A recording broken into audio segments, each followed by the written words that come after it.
people look and be like, oh my gosh, what have you been doing? Why did everything just blow up at once? The difficulty with getting ahead in life is not based upon what you're trying to do alone.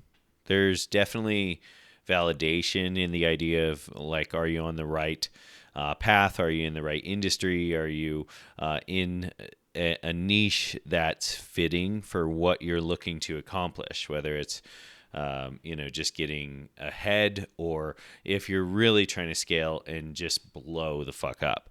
You have to be sure that you're, barking up the right tree, so to speak.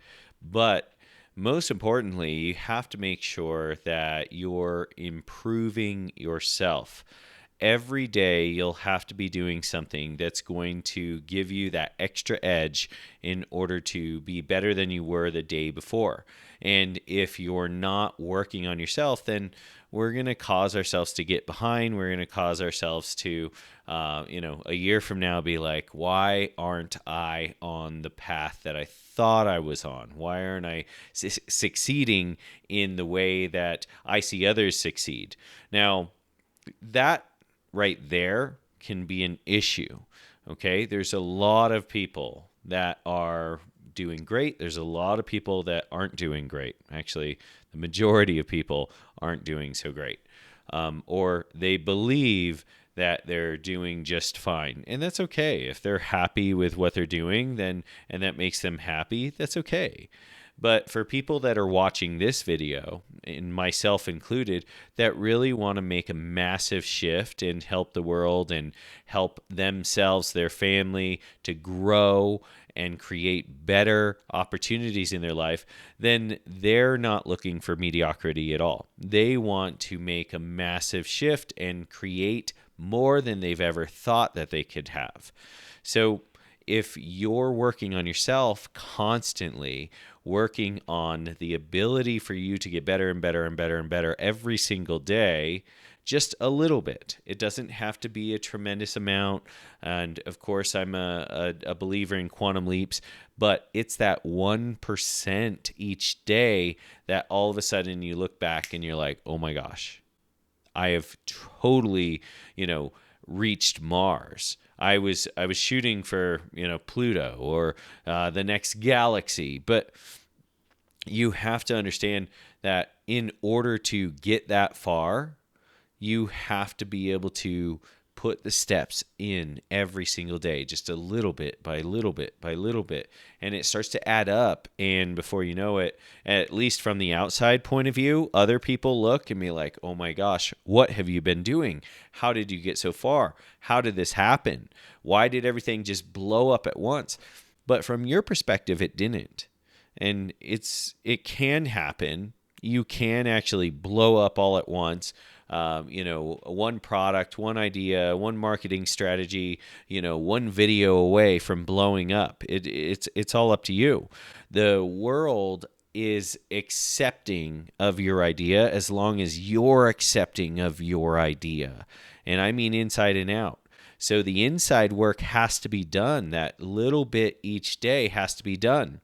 So if that's going to be connecting with a coach like myself that helps you to have that extra edge and kind of points out areas that you can work on and create a tremendous amount of value in a very short period of time, then that's great. If it's books, that's great. If it's mentors at work or however niche that you want to get into, that's great. It doesn't matter how it's done. I mean, there's good ways and not so good ways. I wouldn't say there's bad ways to get better.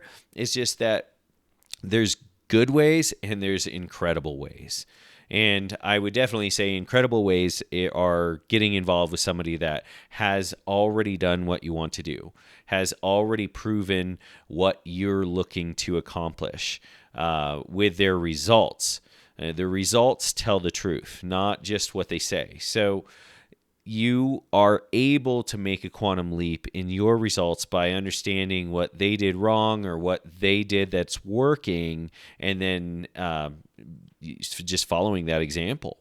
So as long as you're producing some form of change inwardly, the outside world is bound to change. It has to, it must, but it has to be consistent.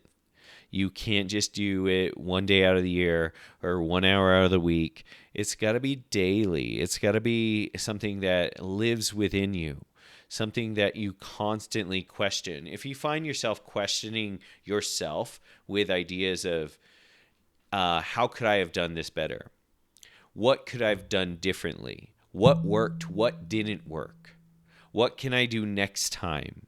Who can I get involved with that would be able to help me to do this better? Those type of questions are going to make massive leaps in your life. And if you're letting those questions really sit with you and you're analyzing your day-to-day activities or hour-by-hour activities, then you're going to make so much progress in such a very short period of time. Like, you could have more progress in a month than you've had in years in the past, because you're analyzing and taking data and essentially, comparing it to what works, what hasn't worked. If you're not analyzing what's working for you, then you really are just hoping and wishing that you're just kind of riding that wave. And there's a time to ride the wave, and there's a time to paddle out and find the right wave. So the best thing for you to do is analyze what is working, what's not working, and not just on the outside, but the inside, your thoughts, your habits, your decisions, what you're around, what you're hearing, what you're giving as input into the mind is just as important. So you can make better decisions. I often tell my clients there's a lot of PhDs or people with master's degrees or double degrees living on the streets. And all of us know that. Having knowledge doesn't mean that you're going to be successful. And there's a lot of definitions of success, but what my definition would be is that you're continually getting better in what you want to accomplish. So there's not really a finish line in success. I don't think that someone that cashes out of a large business and retires is successful per se. Most of those people find that they get tired of not doing anything. So most of those people will incorporate their time and their money and their mind into something else other than just golf or just relaxing on the beach with a drink. There's plenty of time for that, but they realize, hey, riding this wave's fun, but I need to paddle out. I need to use my creativity. I need to use my, my higher faculties and solve problems. Like, we're problem-solving machines. And if you don't have a problem to solve, I think that's when we start to decay. So one of my great mentors said, you're either growing or decaying. And I just always want to grow, until my heart stops beating. I want to continue to grow in this physical life. And then I'm going to grow in the next life. And I'm going to continue to amplify other frequencies and create higher energy value for everything that I'm around. But you've got to truly start asking yourself better questions. And if you are doing that, then you're on the right path. And I hope all of you are enjoying the last little bit of 2024. I hope you're putting your eyes to 2025, because if you're not, then you're already falling behind. But you still have plenty of time. We're at the end of November here. We have one more month of December. And be sure that you're pushing on the pedal to make yourself go faster. You're doing things more efficiently. You're thinking them through better. You're asking questions. You're getting around people that could help you to ask better questions. You're getting around people that can provide answers that you didn't know that you needed. So allow yourself to get better and better and better in 2024, but be sure that this week you spend time exactly how exactly how you want 2025 to look. And with that, I love you guys. I hope you have an incredible day. And be sure to check out ejcolclough.com so you can learn more, subscribe, and get better value, as well as continue to grow every single day. Take care.